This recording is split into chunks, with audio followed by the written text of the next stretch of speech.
తెలంగాణ ఇచ్చిన తల్లి సోనియా గాంధీ గారి మీద కిషన్ రెడ్డి గారి కామెంట్స్ చూస్తే నవ్వు వస్తుంది. ఇవాళ ఎన్ని అవాంతరాలు ఎదురైనా తెలంగాణను ఇచ్చిన ఒక తెలంగాణ దేవతగా సోనియా గాంధీ గారిని తెలంగాణ సమాజం చూసే క్రమంలో వారు మోడీ గారి నేతృత్వంలో పనిచేస్తున్నారు. మోడీ గారి యొక్క అభిప్రాయం తెలంగాణ మీద ఏందో తెలుసా? తల్లిని చంపి బిడ్డను బతికించిండ్రు అని.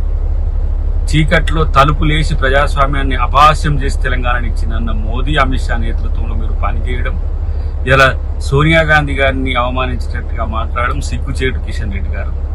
అఫ్కోర్స్ ఆ రోజు మీరు జేఏసీలో మాతో కలిసి దీక్షలు చేసిండ్రు, పోరాటాలు చేసిండ్రు, కాదనలేము. కానీ మీరు రాజకీయాల కోసం లేదంటే ఇలా తెలంగాణలో మీ అస్తిత్వాన్ని నిలుపుకోవడం కోసం తెలంగాణ ఇచ్చిన తల్లిని, తెలంగాణ తల్లి సోనియా గాంధీని కించపరిచే విధంగా మాట్లాడడం, ఆమె ఏ హోదాలో తెలంగాణలో పాల్గొనడం అనేది నిజంగా ఒక రకంగా మీకే అవమానకరం. సోనియా గాంధీ గారి మీద మీరు చేసిన కామెంట్స్ ఇది బీజేపీ సంస్కృతి సాంప్రదాయాలకు, మహిళలకు ఇచ్చే గౌరవం ఎట్లుంటుందో ఒక నిదర్శనం. కాబట్టి ఇప్పటికైనా మీ వ్యవహార శైలి లేదంటే మీ యొక్క ఆలోచన తీరు మార్చుకోకపోతే ప్రజలు దేశంలో కూడా ఇలా తిరస్కరించే స్థితికి వచ్చిందనే విషయం గుర్తుపెట్టుకోండి. తెలంగాణ ఇచ్చిన తల్లి సోనియా గాంధీ గారి మీద కిషన్ రెడ్డి గారి కామెంట్స్ చూస్తే నవ్వు వస్తుంది.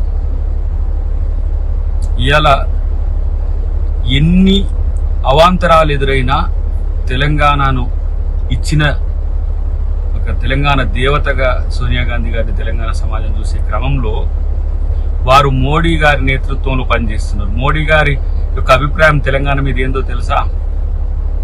తల్లిని చంపి బిడ్డను బతికించిండ్రు అని. చీకట్లో తలుపులేసి ప్రజాస్వామ్యాన్ని అపహాస్యం చేసి తెలంగాణని ఇచ్చిన మోదీ అమిత్ షా నేతృత్వంలో మీరు పనిచేయడం, ఇలా సోనియా గాంధీ గారిని అవమానించినట్టుగా మాట్లాడడం సిగ్గుచేటు కిషన్ రెడ్డి గారు.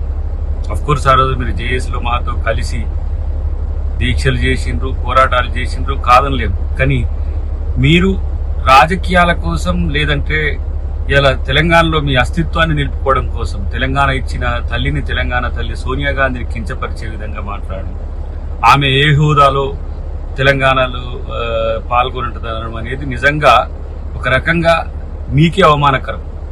సోనియా గాంధీ గారి మీద మీరు చేసిన కామెంట్స్ ఇది బీజేపీ సంస్కృతి సాంప్రదాయాలకు, మహిళలకు ఇచ్చే గౌరవం ఎట్లుంటుందో ఒక నిదర్శనం. కాబట్టి ఇప్పటికైనా మీ వ్యవహార శైలి లేదంటే మీ యొక్క ఆలోచన తీరు మార్చుకోకపోతే ప్రజలు దేశంలో కూడా ఇలా తిరస్కరించే స్థితికి వచ్చిందనే విషయం గుర్తుపెట్టుకోండి.